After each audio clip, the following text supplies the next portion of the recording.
Hello and welcome to your Hockney Interiors remote learning. Please remember this is a pre-recorded video so you can pause and rewind at any point to make sure you're keeping up. For this lesson you will need a sketchbook and a pencil, as we're going to develop a mind map noting down some keywords and their definitions. You're going to need an interior setting. So this could be the space that you're working in at home. And also we're going to talk a little bit more later about how you can research different interiors. And lastly, you're going to need a camera to document your artwork. I'd like you to go to the next clean page of your sketchbook and add today's date and the title, which is Hockney Interiors.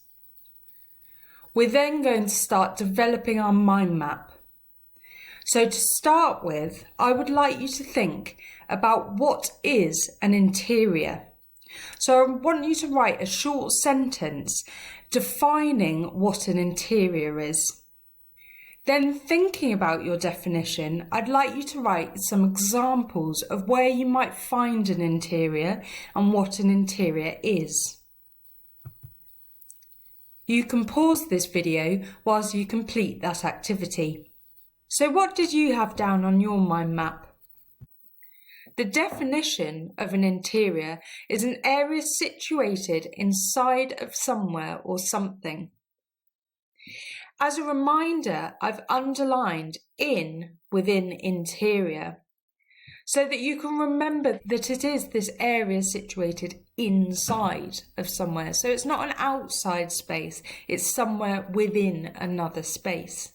I added some examples of a living room, a bedroom, a kitchen, and these are all examples of an interior inside of a house. I also added furniture, as furniture is something that you use to build up your interior. You can pause this video whilst you jot down some of those pieces. So today we're going to look at an interior by David Hockney.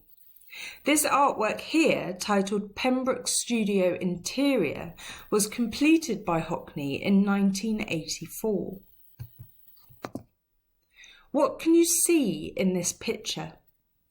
I don't want you to think about chairs and easels and staircases, but instead I want you to think about art terminology. So what techniques can you see? What can you see within this drawing that you have learnt within your art and design classes? When looking at the image, I found these different techniques. So over here, you've got a use of different lines. So you've got some short line representing the chair and these diagonal lines which he's built up to create the pattern on the floor. You can see here for the vase, he's used some scumbling. And over here, we've got an example of some cross-hatching. There's also different elements of perspective you can see within the picture. So I'd like you to go back to your mind map and add these different techniques. So I'd like you to do this not only so you remember the words and what the techniques are, but also as an excuse to have a little practice in drawing them before we get to our practical activity. You can pause this video whilst you get down some of your samples. We're going to take our research of the Pembroke Studio interior one step further. I want you to really start thinking critically. So think about what you like in the piece and perhaps what you don't like. But I'd also like you to look at this other artwork, which is titled Composition and was completed by Picasso in 1948. So that's almost 40 years before the Pembroke Studio interior. So if we look at the similarities, they both use quite a similar palette. So the colours are quite similar, but also the different drawing techniques. So they both use these strong lines. Now if we look at the differences of the pieces, So Hockney's drawing is very representative of a room. So you can tell that these items are chairs and that this over here is a lamp. Whereas Picasso's work uses symbols. Another difference is also that Hockney has lots of elements of perspective within his drawing, and that's something that I'd like you to focus on today when you're doing your drawing. So Picasso was a painter and a sculptor, and he was referred to as being part of symbolism, cubism and surrealism. And this is a little quote by Picasso saying, "I paint the objects as I think them, not as I see them." So if we go back and look at those two pictures, so he was using symbols for how he saw those objects, whereas Hockney is far more representative of what the objects actually are. We're now going to move on to your practical activity. And the first thing I would like you to do is choose an interior. And we're going to look at two ways we can approach this. Firstly, you could conduct some primary research. So this is where you create the picture. So you might choose an interior that's the room you're working in or a room in your house. But remember, if you choose to do this type of research, you need to photograph it because you are conducting that primary research and you have to document what you're doing. The alternative to this is secondary research. So secondary research is when you use something that's been made by somebody else. So in this circumstance, we're looking at someone else, so an interior designer who has made a different interior. So in order to find this, you could look through magazines, you could look online, looking through Google, or perhaps on Instagram. This is a photo that I found online, and this is what I'm going to do my drawing of. I'd like you to now pause this video whilst you go and find the interior that you're going to draw. So remember, you can do primary research and create your own interior, or you can do secondary research where you use someone else's work. I'm now going to show you a short demonstration video in which I will tell you what I would like you to focus on and also remind you about some of the techniques you can use. To complete your drawing, you will need your sketchbook, a pencil, a ruler or straight edge. If you'd like to, you can use a pen, but you have to remember that you won't be able to erase the pen, so you have to be pretty confident with your line drawing. And you'll also need access to the picture of the interior that you are drawing. So that can be on your mobile phone, on your computer, or if you have a printout or you found it in a magazine, brilliant. So firstly, I would like you to really have a look at your picture and have a think about different techniques you can use in different areas. Remember how Hockney represented and displayed all of his different objects and the patterning. What I also want you to look out for is the perspective in the image. So you can see here the lines in the room are really adding that sense of perspective, and that's what we're going to start with. So this is where I need you to get your ruler, and I'm going to be using a pen for this so that you can see it in the demonstration, but I would like you to use a pencil. And I'm just going to start to mark out the lines of where my room is going to be.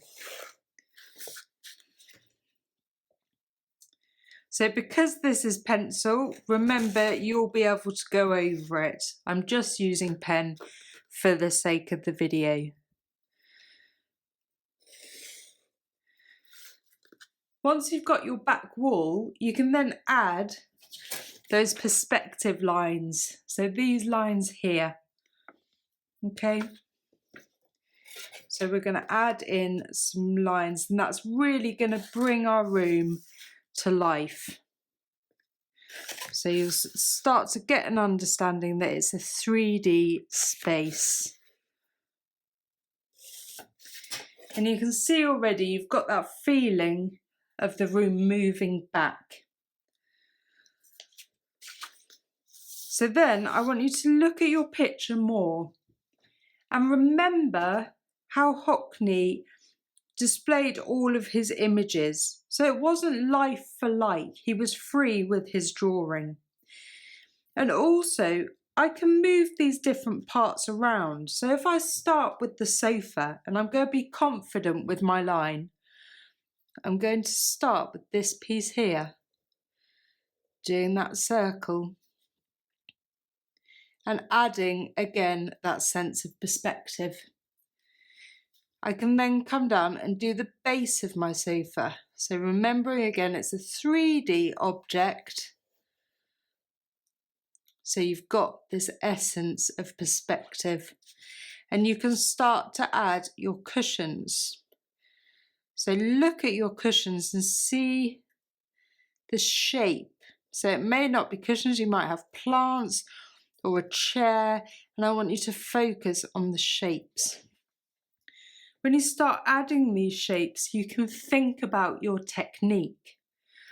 So because of the fabric here, I think I might add some line to this. So I'm going to go in and add some line. And what I'm going to do is, as I do this and I keep drawing, I'm going to keep building up my picture, and I'm going to start building this wonderful variety of techniques. So I'm moving quite quickly here, but I want you to really focus on your drawing. So once I'd completed all of my sofa, so I'm just going to do it roughly for now. And remember that these lines on your picture will be in pencil, so you can rub them out.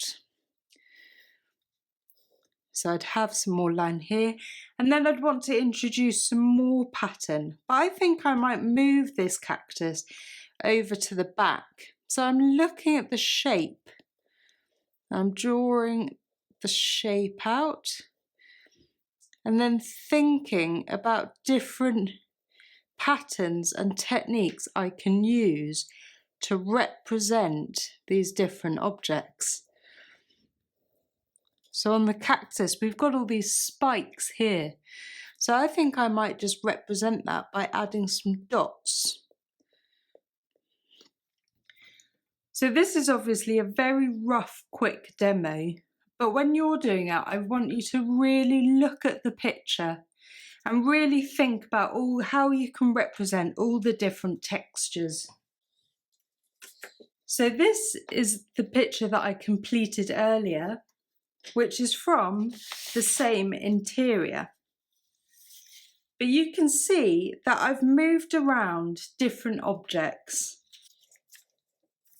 And also, if you look closely, you can see the different textures that I've started to introduce. So I want to have a nice comparison and contrast of textures. Remember when you're drawing to keep looking at your picture. On the next slide, I'm going to leave up David Hockney's interior artwork so that you can gain some inspiration and remember the different techniques that he is using. As you are doing your drawing, remember to focus on perspective and drawing technique. You can pause the video now whilst you complete your drawing. Well done, you've made it to the end of the lesson. As homework, I would like you to email me a photograph of your finished interior drawing, and I really look forward to seeing your work.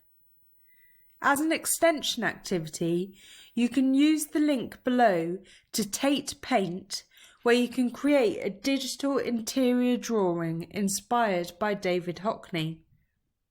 If you've enjoyed learning about this topic and would like to explore it further, I will leave these links in the description to the video.